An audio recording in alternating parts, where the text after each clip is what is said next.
Un niño pobre empuja a un hombre en la calle, sin saber que fue el padre del director del colegio quien lo expulsó. El cielo parecía cargado de tristeza en aquella tarde gris.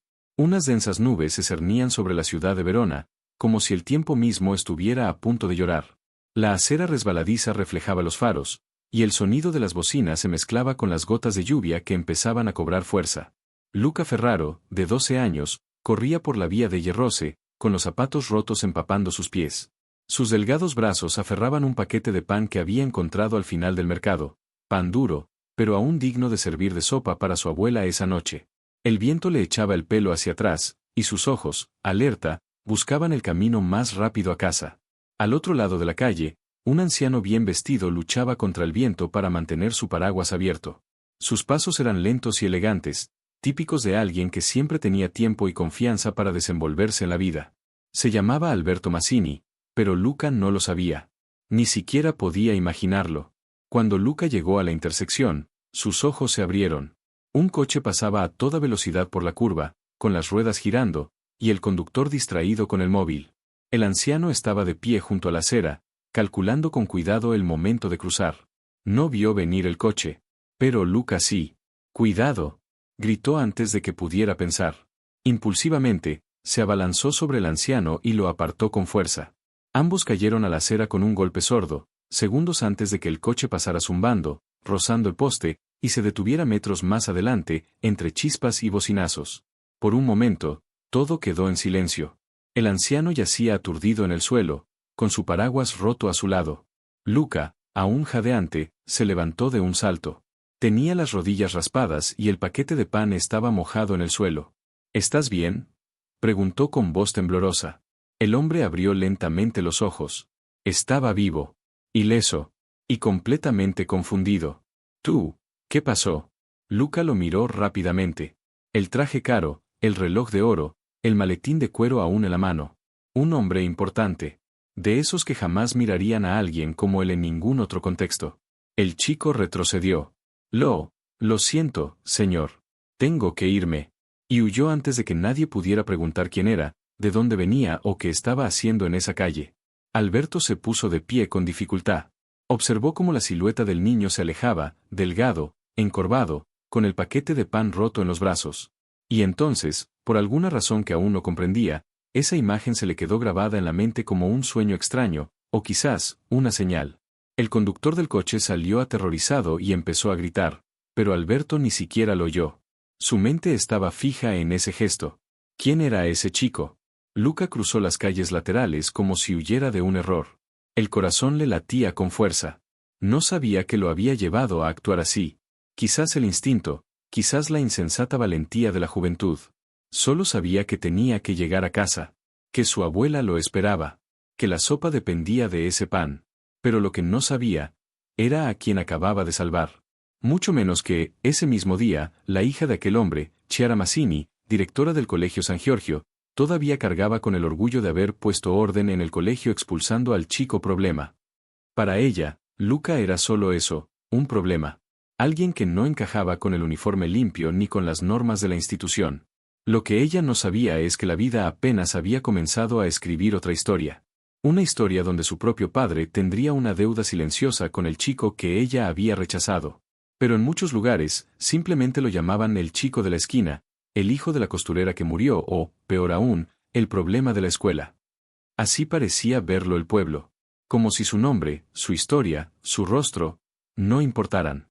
Luca vivía con su abuela, nonna Teresa, en una pequeña casa al fondo de un terreno olvidado en Verona Vecchia, donde los adoquines conocían historias más tristes de las que los residentes se atrevían a contar. La madre de Luca había muerto de neumonía 2 años antes, en un invierno tan cruel como el que se avecinaba.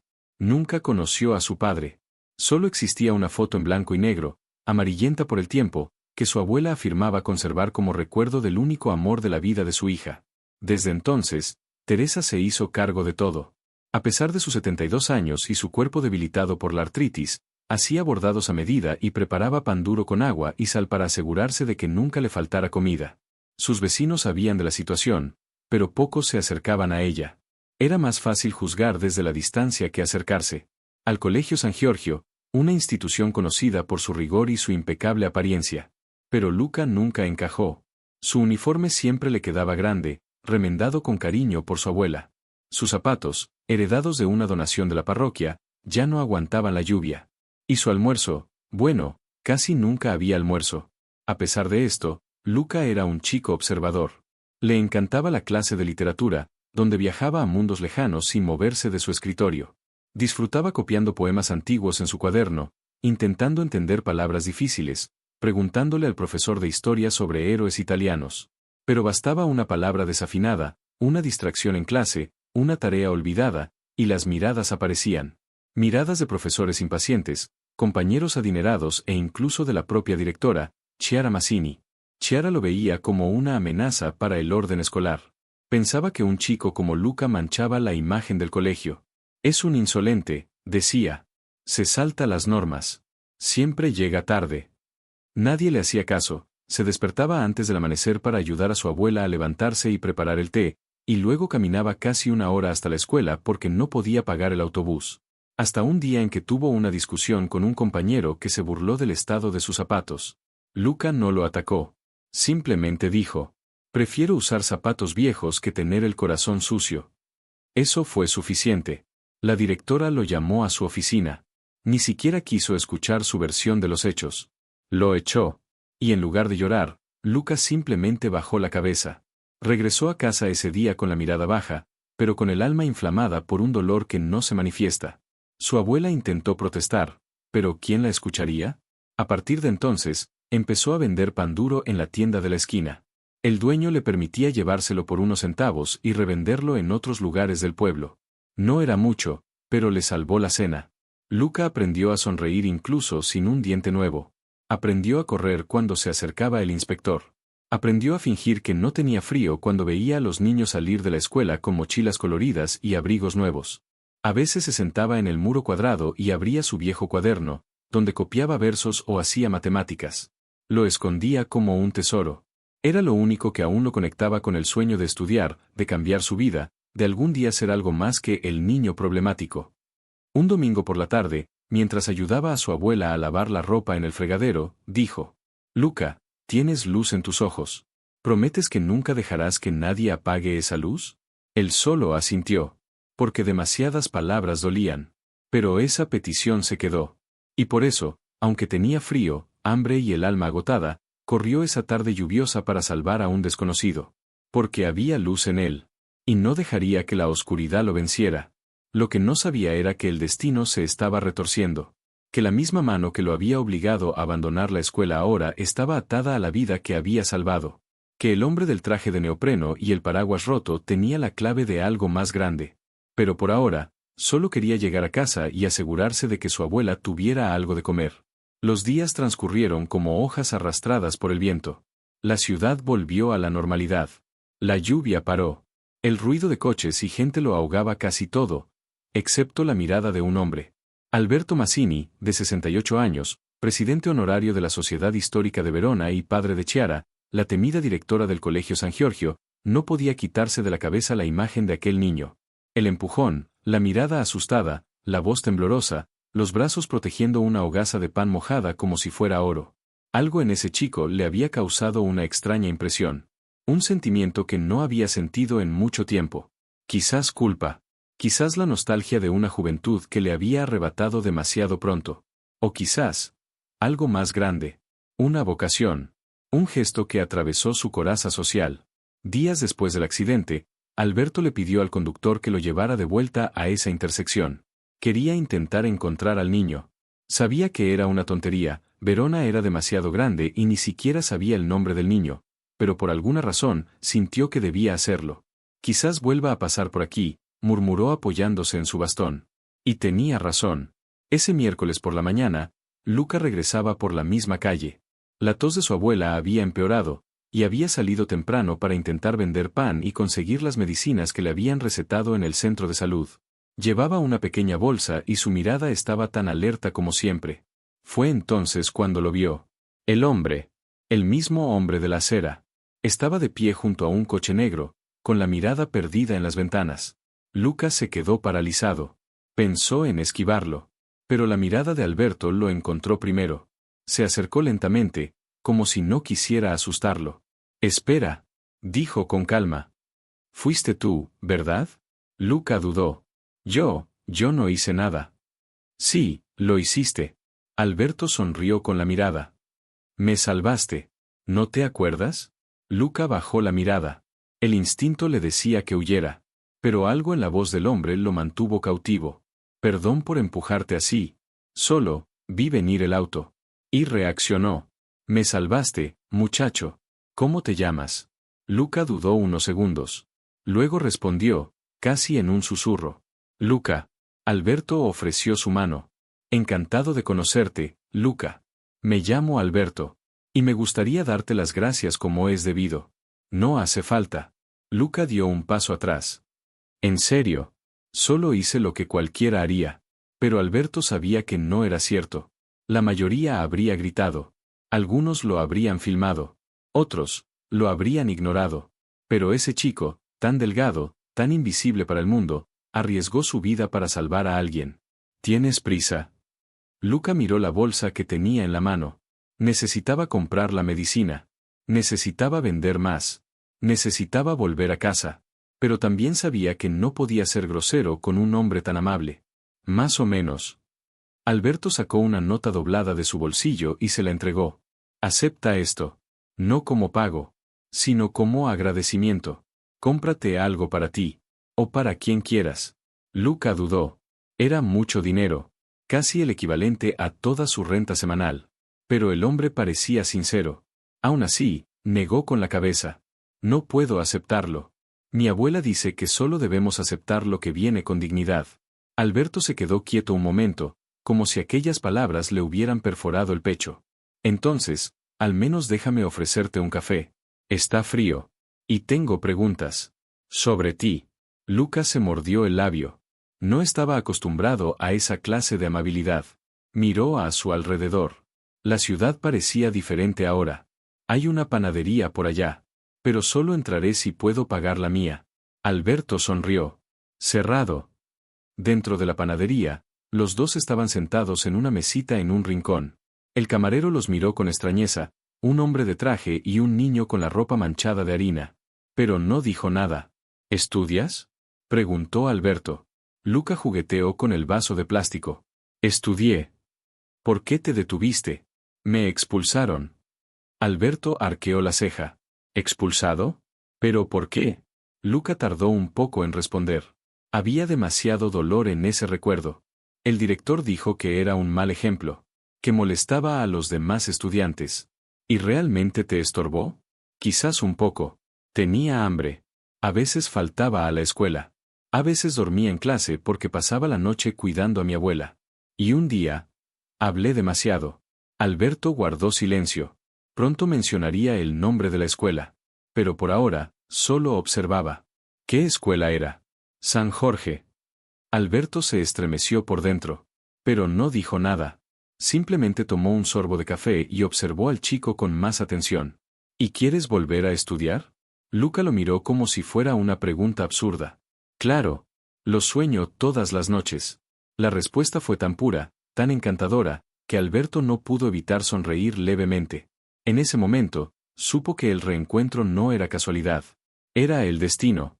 Y, en el fondo, una duda empezó a crecer como una semilla dentro de él. ¿Cómo podía alguien como su hija expulsar a alguien como Luca?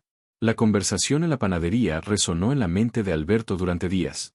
Intentó seguir con su rutina, reuniones históricas del consejo, cenas benéficas, visitas formales, pero en cada rostro que veía, solo veía la mirada firme de Luca, esa serena terquedad que le recordaba al niño que él mismo había sido décadas atrás. Había algo que le molestaba profundamente, la expulsión de Luca del colegio San Giorgio. No solo por ser injusto, sino porque ese colegio estaba dirigido por su propia hija, Chiara Mazzini. Chiara siempre había sido disciplinada, perfeccionista, orgullosa de mantener intacta la reputación de la escuela. Pero con el paso de los años, Alberto había notado algo que lo incomodaba, una creciente frialdad. Su hija, que había escrito poemas en su juventud, ahora hablaba de aprobar estadísticas, clasificaciones de rendimiento y eliminar casos problemáticos. A la mañana siguiente, quedó con ella para tomar un café en la oficina de la escuela. La impecable oficina reflejaba su temperamento, sobrio, meticuloso, sin ningún objeto fuera de lugar. Buenos días, papá. ¡Qué sorpresa!, dijo Chiara, saludándolo con un beso en la mejilla. Tenía que venir. Hay algo que me preocupa. Ella asintió y se sentó detrás de su escritorio. Juntó las manos y esperó.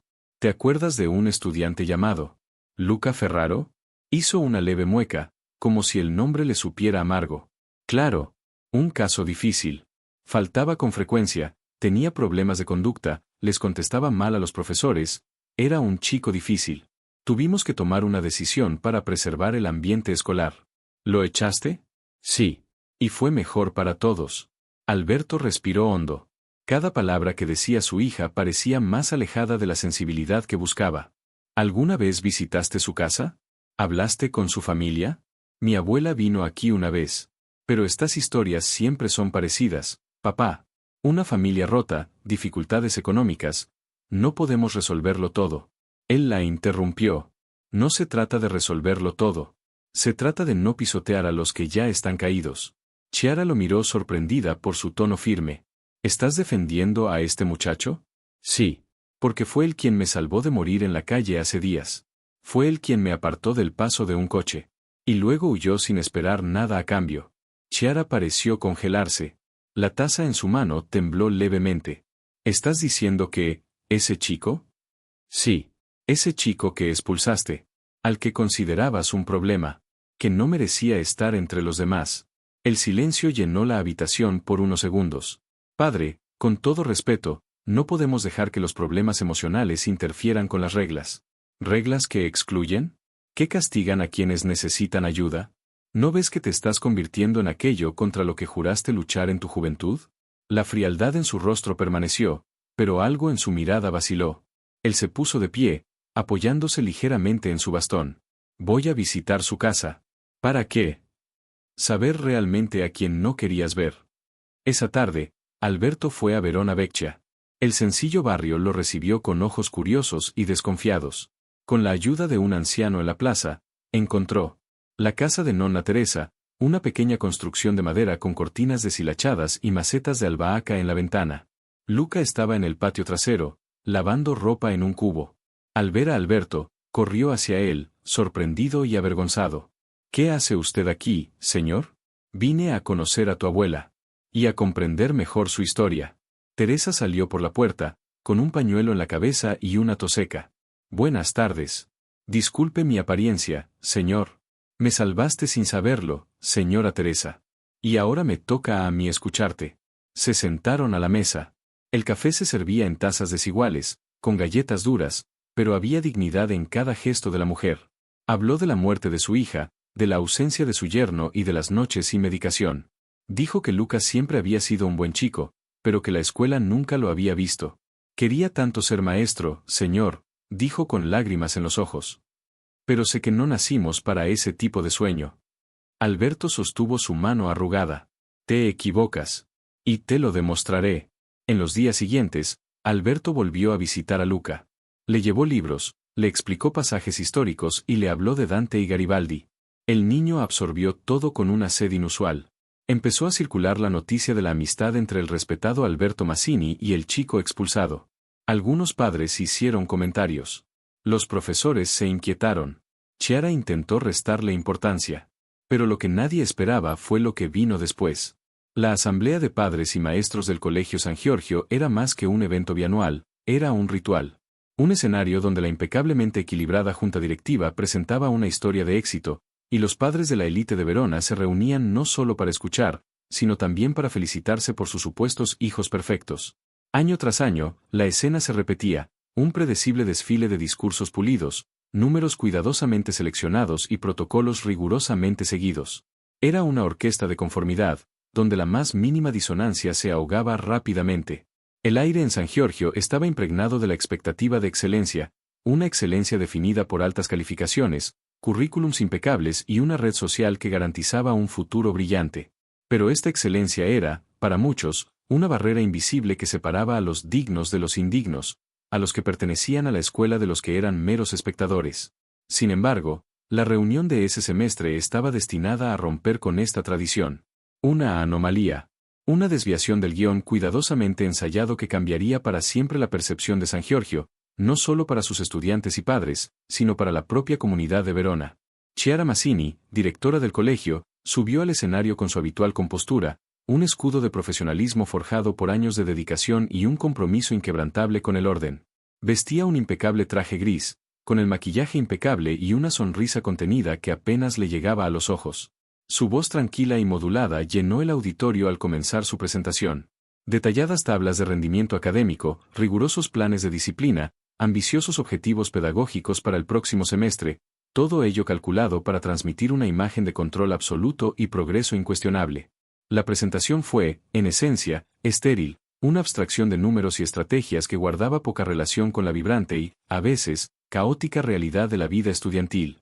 Habló de mérito y esfuerzo, pero su narrativa parecía ignorar las complejidades inherentes a la existencia humana, las desigualdades silenciosas que permean incluso a las instituciones más aclamadas. El aire denso del auditorio reflejaba la expectación de un público que, en su mayoría, solo esperaba la confirmación de que todo estaba bien en su mundo perfecto. Fue entonces cuando ocurrió lo inesperado.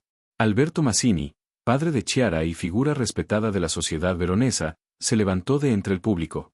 Sus pasos, aunque lentos, resonaron con sorprendente fuerza en la sala, rompiendo la quietud casi reverente del momento. Vestía un traje oscuro. El desgastado maletín de cuero que sostenía contrastaba sutilmente con la ostentosa perfección de la directora. Algunos susurros comenzaron a extenderse, como un arroyo que encuentra una grieta en la roca y empieza a murmurar. Era raro que Alberto Mazzini apareciera en público, y aún más raro que interrumpiera a su propia hija durante un acto escolar oficial.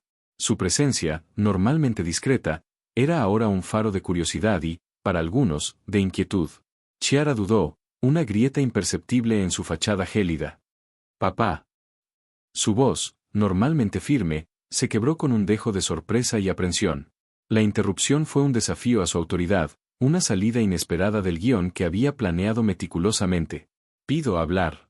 «No me tomaré mucho tiempo», respondió Alberto, con una voz tranquila pero de autoridad innegable. No era una petición, sino una declaración.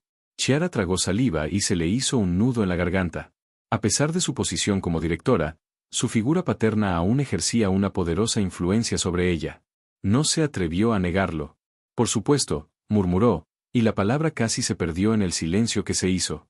Alberto subió al escenario, con su imponente presencia llenando el espacio.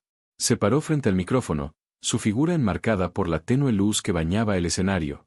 Miró a los padres y maestros del público, recorriendo cada rostro con la mirada, transmitiendo una seriedad que trascendía lo habitual. Luego se volvió hacia su hija, con una mirada compleja de amor, respeto y determinación inquebrantable. «Quiero compartirles una historia real», comenzó, con una voz tan seria que captó la atención de todos. «Y humildemente les pido que la escuchen con el corazón». El silencio era absoluto. La respiración en el auditorio parecía contenida. La formalidad habitual del evento se había desvanecido, reemplazada por una palpable anticipación. «Hace unos días, casi sufro un accidente», continuó Alberto, con la voz más suave, pero aún cargada de emoción. «Un coche descontrolado giró bruscamente en una esquina y casi me quita la vida. Habría muerto allí, de no ser por un niño. Un pobre niño. Un niño invisible para muchos de los presentes. Me empujó, me salvó, y luego salió corriendo, como si no hubiera hecho nada. Sin esperar aplausos. Sin querer nada». Los rostros del público comenzaron a cambiar, desplegándose un tapiz de emociones. La curiosidad inicial dio paso a una sutil inquietud, y luego a suspiros reprimidos. La mención de un niño pobre e invisible perturbó la burbuja de autosuficiencia que la élite de San Giorgio había construido a su alrededor. La historia de un acto de heroísmo altruista contrastaba marcadamente con la cultura de recompensa y reconocimiento que impregnaba la escuela. «Fui tras este chico», continuó Alberto, con la voz cada vez más fuerte, con un hilo de determinación en cada palabra. «Descubrí su nombre, Luca Ferraro. Descubrí dónde vive. Descubrí que lo expulsaron de esta escuela». La revelación fue impactante. Algunos padres intercambiaron miradas, murmurando con más fuerza. El nombre, Luca Ferraro, flotaba en el aire como una densa niebla. Chiara estaba rígida como una piedra, con la expresión congelada en una mezcla de sorpresa, negación y una punzada de culpa. «Descubrí que vivía con su abuela enferma, que vendía pan para sobrevivir». que caminaba kilómetros a diario para venir aquí porque soñaba con ser maestro, y que, aún así, lo trataban como una molestia, una carga, un error, continuó Alberto, recorriendo con la mirada al público. Cada palabra era un golpe directo. No solo contaba una historia, exponía un fallo sistémico, una ceguera colectiva. Se dirigió al público, su voz resonó en el auditorio. Padres, maestros, directores, ¿qué les estamos enseñando a nuestros hijos si la meritocracia solo aplica cuando el alumno nace con todo? ¿Qué estamos construyendo si nuestros muros sirven más para excluir que para proteger? Mi hija, Chiara, esta directora a quien admiro tanto por su rigor, le falló a Luca. Y no lo digo como padre. Hablo como ciudadano. Un murmullo de conmoción recorrió el auditorio, un sonido que mezclaba conmoción, indignación y, para algunos, una creciente vergüenza. La acusación, proveniente de alguien tan respetado como Alberto Mazzini, y dirigida al propio director de la escuela, fue un golpe directo a la impecable imagen de San Giorgio. La hipocresía quedó al descubierto. Hoy traigo a este niño aquí, anunció Alberto con la voz cargada de promesa. Y les pido que lo escuchen. La puerta trasera se abrió y todas las miradas se volvieron hacia ella. Luca entró. Su pequeña figura parecía aún más pequeña en el vasto auditorio. Llevaba una camisa prestada y unos pantalones cuidadosamente remendados que revelaban la escasez de sus posesiones. Caminaba despacio, con los ojos abiertos, absorbiendo la magnificencia de aquel elegante salón. En sus manos, sostenía su desgastado cuaderno, el mismo donde escribía sus sueños, donde las palabras eran más que simples garabatos, puentes hacia un futuro que parecía cada vez más lejano. Ese cuaderno era un testimonio silencioso de su resiliencia, su ansia de conocimiento, su negativa a rendirse, incluso cuando el mundo parecía conspirar contra él. El silencio en el auditorio era total, un eco de la tensión que se respiraba en el ambiente. Todas las miradas estaban fijas en Luca, la viva imagen de la narrativa de Alberto Mazzini. Chiara no se movió, sus manos aferraban el púlpito con una fuerza que casi la hizo temblar. Luca subió al escenario, con pasos vacilantes pero firmes. Se paró junto a Alberto, una figura pequeña pero imponente. Respiró hondo y luego, con una voz ligeramente temblorosa, pero con una verdad inquebrantable, habló. Yo no sé hablar con belleza. Ni siquiera sé qué decir, empezó, con una sencillez cautivadora. El público, acostumbrado a discursos elaborados, quedó atónito ante la cruda honestidad de sus palabras. Hizo una pausa, escudriñando los rostros del público, quizá buscando una señal de comprensión. Solo quería estudiar. Quería entender los libros, ayudar a mi abuela. Y quería poder decir que, incluso cuando me enviaron lejos, seguía creyendo que estudiar valía la pena. Sus ojos brillaban, no con lágrimas, sino con una luz de convicción inquebrantable. No salvé al señor Alberto porque supiera quién era. Lo salvé porque sentí que debía hacerlo. Como desearía que alguien me salvara algún día. Lágrimas discretas corrieron por los rostros de algunos espectadores. Los padres, antes tan preocupados por su imagen y estatus, ahora estaban sinceramente conmovidos. Los profesores, que habían hecho la vista gorda o habían participado en la expulsión de Luca, sintieron la vergüenza arder en sus ojos. Los alumnos, que quizá nunca hubieran sabido de la existencia de Luca, ahora estaban profundamente conmovidos por su gesto desinteresado y su historia de perseverancia. Chiara no dijo ni una palabra. Su postura, antes tan rígida, comenzaba a resquebrajarse, como una estatua expuesta a los elementos, cuyas fisuras revelaban la vulnerabilidad tras la fachada de control. Las palabras de Luca, y la verdad que encierran, habían penetrado su armadura, desafiando todo lo que creía sobre el mérito y la justicia. Alberto concluyó, con una voz que resonaba con una pasión que inspiraba y exigía acción. Propongo que Luca sea reincorporado de inmediato a la escuela. Con una beca completa. Con dignidad. Y que, a partir de hoy, hagamos de esta institución no solo una escuela de excelencia, sino una escuela de justicia. El público estalló en aplausos, un sonido ensordecedor que recorrió el auditorio, testimonio de la transformación que se había producido en sus corazones. No fue el aplauso formal habitual, sino una genuina expresión de reconocimiento y esperanza. Ese momento marcó el fin de una era y el comienzo de una nueva visión para el Colegio San Giorgio. Esa noche fue noticia en el periódico local: niño expulsado por ser pobre salva la vida de su benefactor y se cambia de escuela. La historia de Luca y el cambio de rumbo en la asamblea resonaron por toda Verona, convirtiéndose en un símbolo de resiliencia, compasión y la urgente necesidad de reevaluar los pilares sobre los que se construyó la sociedad. Pero para Luca, La mayor recompensa llegó horas después, en casa. Al llegar, abrió su desgastado cuaderno y, por primera vez, escribió con letra firme, sin vacilación, sin la menor duda: hoy volví a soñar. El sueño, antes confinado en las páginas de un desgastado cuaderno, ahora tenía la oportunidad de hacerse realidad, abriendo un nuevo capítulo en su vida y, quizás, en la historia del Colegio San Giorgio. A la mañana siguiente de la memorable asamblea, el Colegio San Giorgio pareció tocado por una fuerza invisible, una suave brisa que barrió la frialdad y rigidez que lo habían caracterizado durante tanto tiempo. Los pasillos, antes resonando con la formalidad de pasos apresurados y voces apagadas, ahora parecían menos gélidos, imbuidos de una nueva atmósfera de curiosidad y, para algunos, de una silenciosa redención. Las miradas, antes duras y a veces indiferentes, ahora transmitían una dosis de curiosidad, una vergüenza velada y, en algunos casos, una renovada calidez. Se oyeron comentarios susurrados, susurros que no eran de malicia, sino de asombro y admiración. Sonrisas tímidas aparecieron en los rostros de los alumnos e incluso de algunos profesores, como flores que florecen tras una larga sequía. El nombre Luca, antes susurrado como sinónimo de problemas, desviación, el chico expulsado, ahora resonaba con una nueva forma. Ya no era una carga, sino un ejemplo. Se pronunciaba con respeto, con una reverencia antes reservada solo para los estudiantes más brillantes o las familias más influyentes. Por primera vez en la historia de San Giorgio, el chico invisible, aquel que había sido marginado e ignorado por su estatus social, se había hecho visible. Su historia, narrada con la cruda honestidad de su corazón y la inesperada elocuencia de Alberto Mazzini, había roto las barreras de la indiferencia, obligando a todos a ver más allá de las apariencias. Luca Ferraro regresó a la escuela. Su regreso no fue una simple readmisión formal, simbolizó un cambio profundo, una ruptura con las costumbres del pasado. No llegó con las manos vacías. Recibió una mochila nueva, resistente y llena de útiles escolares, donada por un grupo de madres que se conmovieron con su historia. Un par de zapatos nuevos, dejados discretamente en la puerta de su abuela, un regalo anónimo de un profesor que, quizás por vergüenza o humildad, prefirió permanecer en el anonimato. Un uniforme limpio e impecable, a su medida, enviado por la administración de la escuela, sin firmar, un gesto silencioso de reconocimiento y aceptación. Cada objeto, cada gesto, por pequeño que fuera, era otro hilo que tejía la nueva realidad de Luca. Cuando volvió a entrar al aula, el silencio era absoluto. Era un silencio distinto del frío silencio de antes, un silencio cargado de expectación, arrepentimiento y una nueva curiosidad.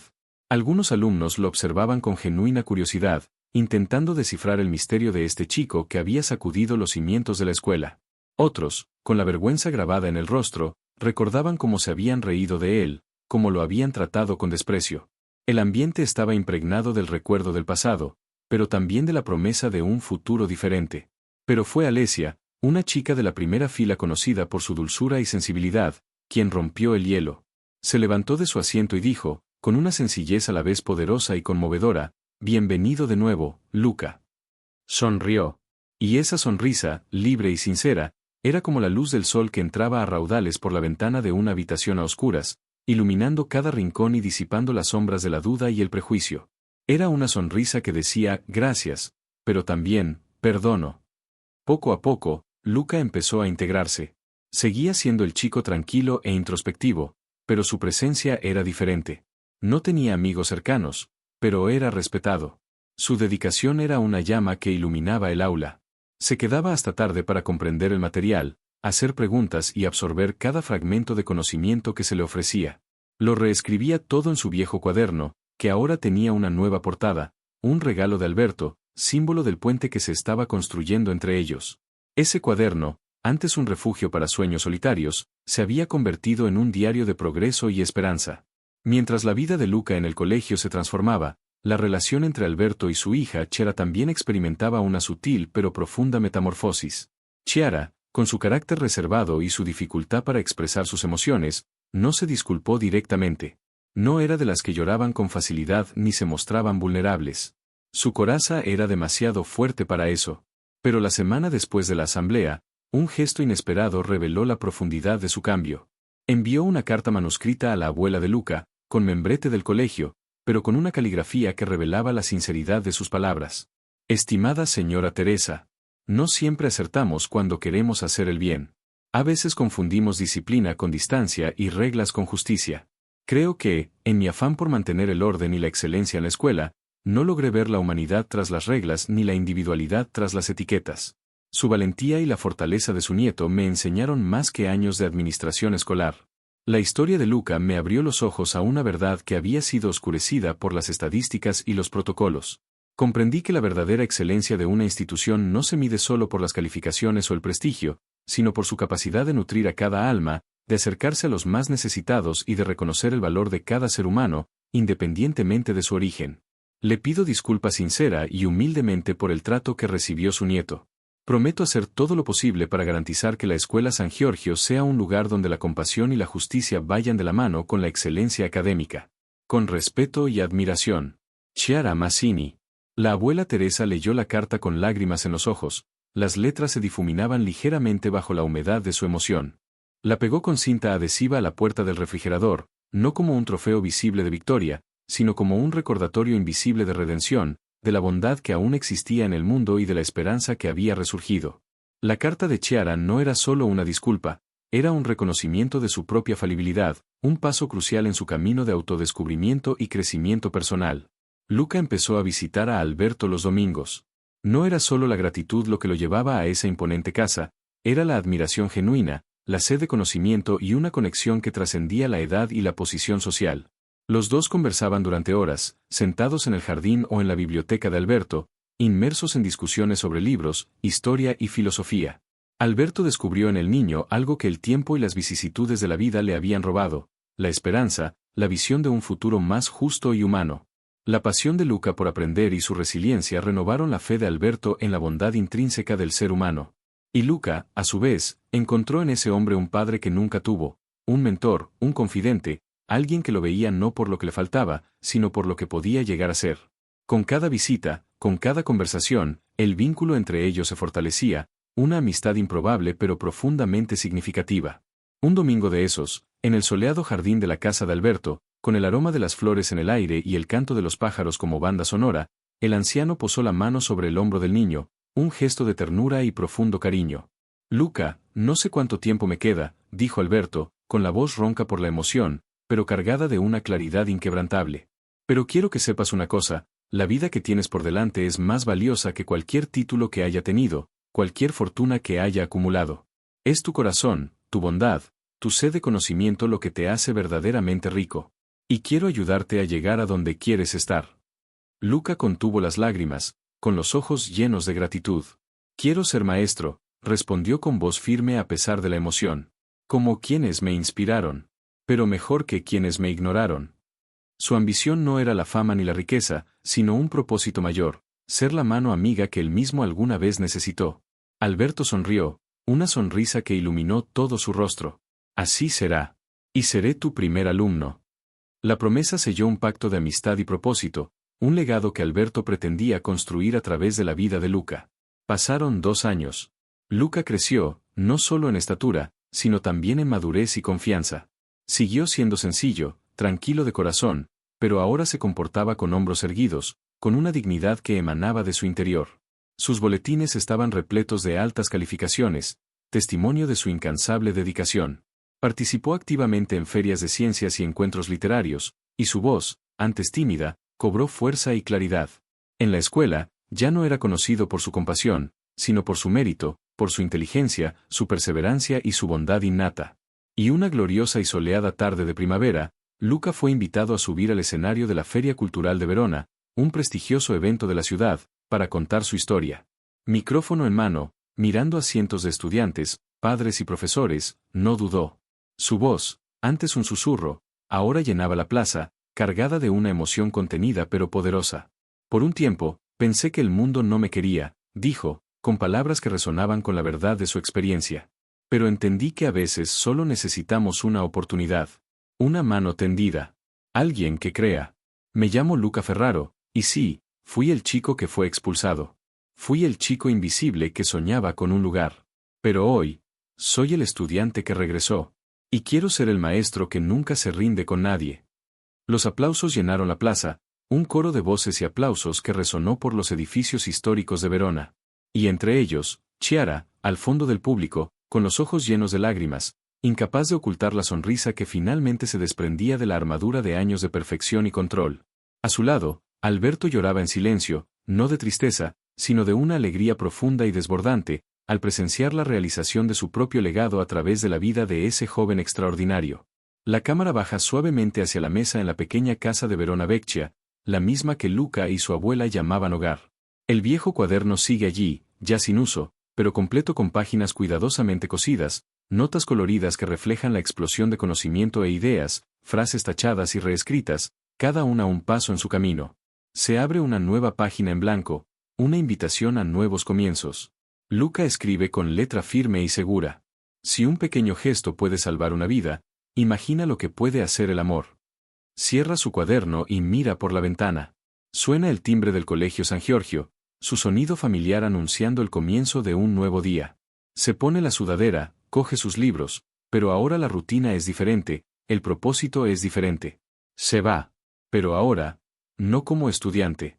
En la puerta de la escuela, un nuevo cartel brilla al sol, recién instalado, un testimonio silencioso de una revolución que comenzó con un acto de bondad. Profesor Luca Ferraro, Departamento de Literatura y Empatía Social. El final. El viaje de Luca Ferraro no fue solo la historia de un niño que regresa a la escuela. Fue la historia de cómo la empatía, la valentía y la capacidad de ver más allá de las apariencias pueden transformar no solo vidas individuales, sino instituciones enteras, creando un legado de justicia y humanidad.